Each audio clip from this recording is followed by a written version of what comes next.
नमस्कार दोस्तों।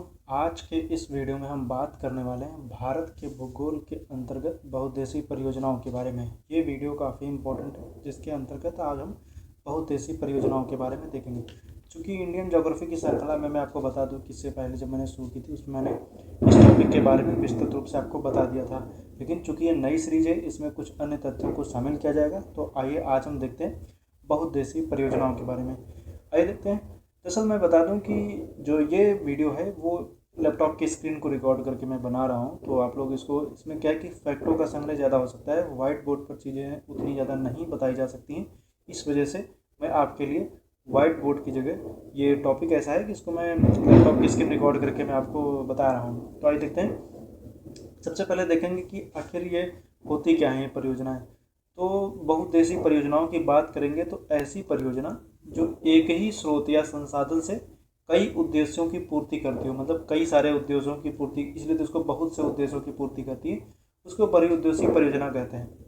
इस परियोजना से सिंचाई के अलावा, वैसे तो सिंचाई के लिए यूज किया जाता है और बिजली के उत्पादन में बाढ़ नियंत्रण, पेयजल आपूर्ति, जल विद्युत उत्पादन आदि कार्य किए जाते हैं। तो इम्पॉर्टेंट है, ये लाइन आप लोग याद रखिएगा। वैसे आप जान रहे होंगे बहुउद्देशीय परियोजना होती क्या है। और बहुउद्देशीय परियोजनाओं को पंडित जवाहरलाल नेहरू ने बहुउद्देशीय परियोजना को आधुनिक भारत का मंदिर एवं नए तीर्थ कहा था। तो आधुनिक भारत का मंदिर एवं नए तीर्थ कहा था। तो ये भी एक फैक्ट है, इसको आप याद रख सकते हैं।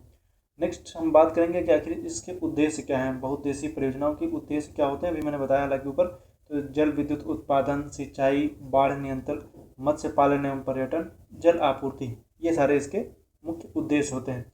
अब इसके बाद हम जब देखेंगे तो देखने को मिलेगा कि किसके नुकसान क्या है। आखिर ये जो परियोजनाएं बहुउद्देशीय बनाई जाती हैं, इनके नुकसान क्या हैं, उन नुकसान के बारे में हम देखेंगे। तो बहुउद्देशीय परियोजनाओं के नुकसान की बात करें तो इसमें अगर हम देखेंगे तो एक तो वनों का विनाश कहता है। जैसे मान लीजिए किसी क्षेत्र में बहुउद्देशीय परियोजना बनाई जाती है तो उसके आसपास के क्षेत्रों में जितने भी वन होते हैं उनको उससे उसका विनाश होता है। जलीय पारिस्थितिकी पर प्रभाव पड़ता है, और ये भी क्योंकि बांध बना दिया जाता है, पानी को रोका जाता है और दूसरी तरफ काफ़ी तेज़ी से पानी को छोड़ा जाता है। तो एक तरीके से समझ लीजिए कि जलीय पारिस्थितिकी पर प्रभाव पड़ता है।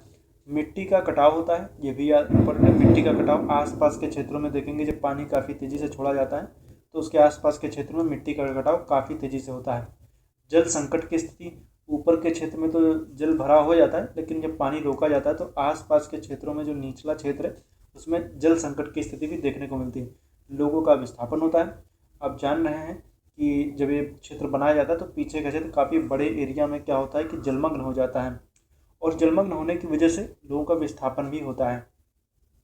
बाढ़ और भूकंप का खतरा भी होता है। मैंने बताया जैसे कि बाढ़ और भूकंप जैसे मान लीजिए टिहरी बांध पहाड़ी क्षेत्रों में जब बनाए जाते हैं तो उसमें इस तरीके के नुकसान हमें देखने को मिलते ही हैं कि उसमें बाढ़ और भूकंप का खतरा काफ़ी ज़्यादा रहता है। और बाढ़ का कहने का मतलब है जब ज़्यादा बारिश हो जाती है तो आप सुने होंगे कि ये डैम के जो गेट होते हैं वो खोल दिए जाते हैं। इसकी वजह से काफ़ी ज़्यादा निचले क्षेत्रों में बाढ़ देखने को मिलती है।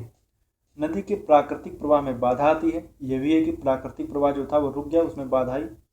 जल विवाद का खतरा होता है। इससे क्या होता है, किसी क्षेत्र को ज़्यादा जल मिल जाता है, किसी को कम मिलता है। जब आप अंतर्राष्ट्रीय क्षेत्रों में देखेंगे कि जो बाउंड्री लाइन पर जो बनाए जाते हैं तो उसमें भी देखो कई बार विवाद की स्थिति बनी रहती है कि भारत ने ये डैम बना लिया, चाइना ने ये डैम बना लिया। उसकी वजह से क्या होता है, जल विवाद का खतरा भी होता है। जल भराव भी मैंने ऊपर बताया, जल भराव की भी स्थिति होती है। आसपास के क्षेत्रों में काफ़ी ज़्यादा जल भराव की स्थिति देखने को मिलती है।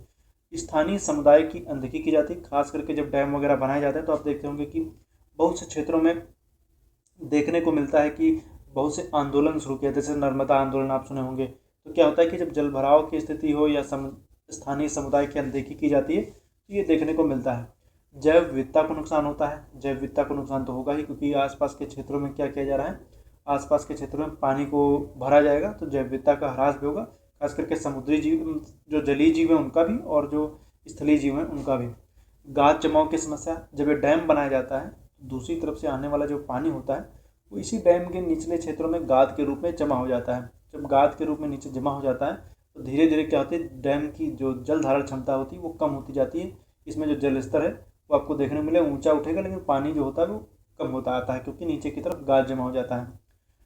जन स्वास्थ्य पर प्रभाव पड़ता है। जन स्वास्थ्य पर प्रभाव सोचेंगे, आसपास के क्षेत्रों में जब जल भराव की समस्या होती है तो वहाँ पर बहुत सी बीमारियाँ फैलती हैं, जिसमें डेंगू हो गया, मलेरिया जैसे जो फैलाने वाले मच्छर होते हैं वो सब इन पानी में पनपते हैं। आसपास के क्षेत्रों में नमी बनी रहती है और नमी से संबंधित जो बीमारियां आपको देखने को मिलती हैं वो आपको देखने को मिलेंगी। मच्छर वगैरह काफ़ी पनपते हैं। तो ये बहुउद्देशीय परियोजनाओं के नुकसान हैं।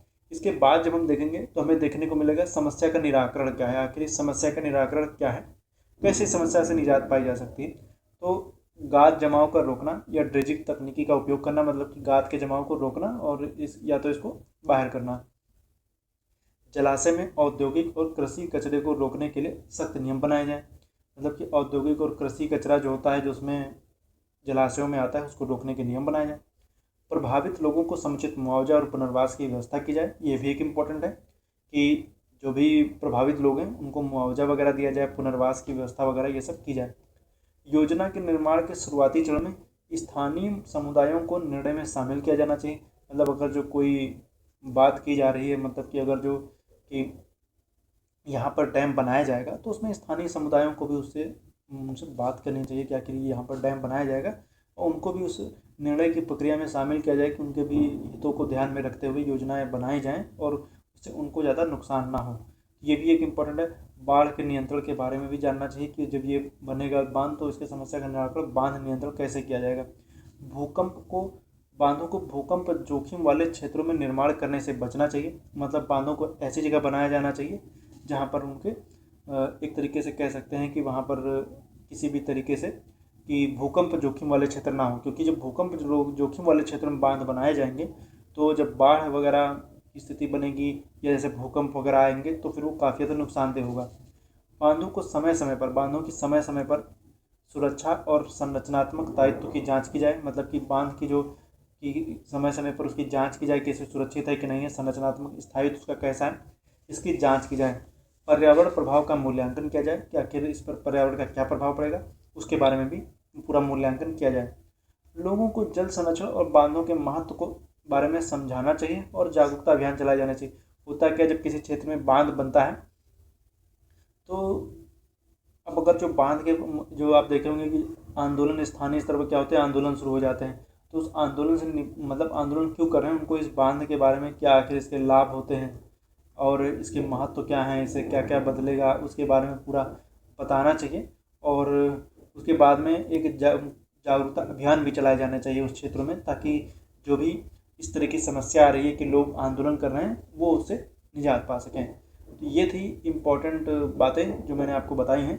इसके बाद हम जब देखेंगे तो हमें देखने को मिलेगा कि जो नेक्स्ट वीडियो जो मैं लेकर के आऊँगा उसमें मैं बात करूँगा कि कौन सी बहुउद्देशीय परियोजना। देखिए, बहुउद्देशीय परियोजनाओं को मैं 3 पार्ट में डिवाइड करूँगा। मैं आपको बता दूँ कि कौन कौन से पार्ट में बहुउद्देशीय परियोजनाओं को बताऊँगा मैं, तो उनके बारे में मैं आपको बता दूँ को।